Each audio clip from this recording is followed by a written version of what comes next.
ગાયકવાડી શાસનકાળથી દોડી રહેલી અને લોકોના દિલમાં ખાસ સ્થાન ધરાવતી લગભગ 100 વર્ષ જૂની ઐતિહાસિક બિલીમોરા વઘઈ નેરોગેજ ટ્રેનના પૈડા ફરી એકવાર થંભી ગયા છે। આ ટ્રેનને લોકો પ્રેમથી બાપુની ટ્રેન તરીકે ઓળખે છે। કોરોના જેવી મહામારી બાદ હવે વિનાશક પૂરના કારણે આ ઐતિહાસિક સફર પર ફરી બ્રેક લાગી છે। અંબિકા અને કાવેરી નદીમાં આવેલા વિકરાળ પૂરના કારણે અનેક સ્થળોએ રેલવે ટ્રેકને ભારે નુકસાન પહોંચ્યું છે, જેના કારણે ટ્રેન સેવા સંપૂર્ણપણે બંધ કરવાની ફરજ પડી છે। હવે સૌથી મોટો સવાલ એ છે કે આ ઐતિહાસિક ટ્રેન ફરી ક્યારે પાટા પર દોડતી થશે? આદિવાસી વિસ્તાર માટે જીવાદોરી સમાન ગણાતી આ ટ્રેન હજારો વિદ્યાર્થીઓ, શ્રમિકો અને રોજિંદા મુસાફરો માટે માત્ર મુસાફરીનું સાધન નહીં, પરંતુ જીવનનો એક મહત્વપૂર્ણ ભાગ છે। પરંતુ ટ્રેન સેવા બંધ થતા હવે મુશ્કેલીઓ વધી ગઈ છે। વિદ્યાર્થીઓને શાળાએ જવા માટે ટ્રેનની રાહ જોવાને બદલે એ જ રેલવે પાટા પર ચાલીને જવાની ફરજ પડી રહી છે। વર્ષો જૂની આ ટ્રેન સાથે લોકોની લાગણી જોડાયેલી છે। પૂરના કારણે સર્જાયેલી સ્થિતિ વચ્ચે હવે સ્થાનિકોની એક જ માંગ છે, વહેલી તકે રેલવે ટ્રેકનું સમારકામ થાય અને ફરી એકવાર પાટા પર દોડે તેમની પ્રિય બાપુની ટ્રેન। આદિવાસી લોકોની આ જીવાદોરી છે જે બંધ થઈ ગઈ છે। યુવા લોકો ફરવા માટે આ ટ્રેનનો નેરોગેજ ટ્રેનનો ઉપયોગ કરતા હતા, જે સરકારને હવે એક જ માંગ છે કે જલ્દીથી જલ્દી એને રિપેર કરે ને જે વર્ષો ગાયકવાડ ટાઈમથી જે આ ટ્રેન ચાલી આવેલ છે તેને પાછી શરૂ કરે।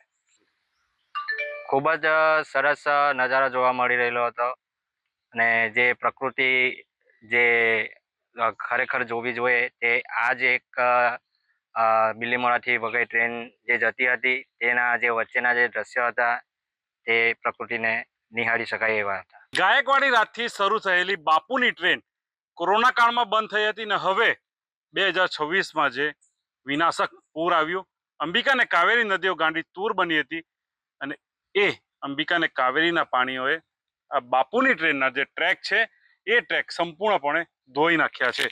આ દ્રશ્યો છે એ નેરોગેજ ટ્રેન જે છે બિલીમોરાથી વઘઈને આદિવાસી વિસ્તારના લોકો માટે જીવાદોરી સમાન ગણાતી નેરોગેજ ટ્રેન જે 100 વર્ષ કરતાં પણ વધુ સમયથી આ વિસ્તારમાં ચાલી રહી હતી, કોરોના કાળમાં બંધ થઈ હતી ને હવે ફરી આ ટ્રેનના જે પૈડા છે એ થંભી જશે, એટલા માટે કે પૂરના પાણીમાં ટ્રેક મોટા પાયે ક્ષતિગ્રસ્ત થયા છે અને આ વિસ્તારમાં જ્યાં જ્યાં ધોવાણ થયું છે તેની રિપેરિંગની કામગીરી જે છે, મરામતની કામગીરી હાથ ધરવામાં આવશે, પરંતુ કેટલો સમય લાગી શકે એ આ રેલવે પ્રશાસન જ જાણે।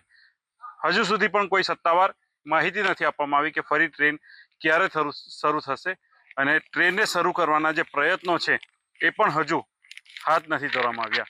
આ જે પરિસ્થિતિ છે, પૂરના પાણી ઓસરી ગયા છે, પરિસ્થિતિ જે રીતના પાટાઓ ધોવાઈ ગયા હતા, નીચેનું જે ધોવાણ થયું છે એના કારણે હવે પાટાની નીચે જમીન નથી રહી, માત્ર નદીઓ વહી રહી છે એવા દ્રશ્ય હાલ સામે આવી રહ્યા છે। ત્યારે આદિવાસી વિસ્તારના લોકોની એક જ માંગ છે, આ ફરી ટ્રેન શરૂ થાય અને જે લોકોની જીવાદોરી સમાન ટ્રેન ગણાય છે, બાપુની ટ્રેન છે, ઐતિહાસિક ટ્રેન છે, એ ફરી આ પાટા પર દોડવા માંડે। ભાવિન પટેલ, ન્યૂઝ 18 ગુજરાતી, નવસારી।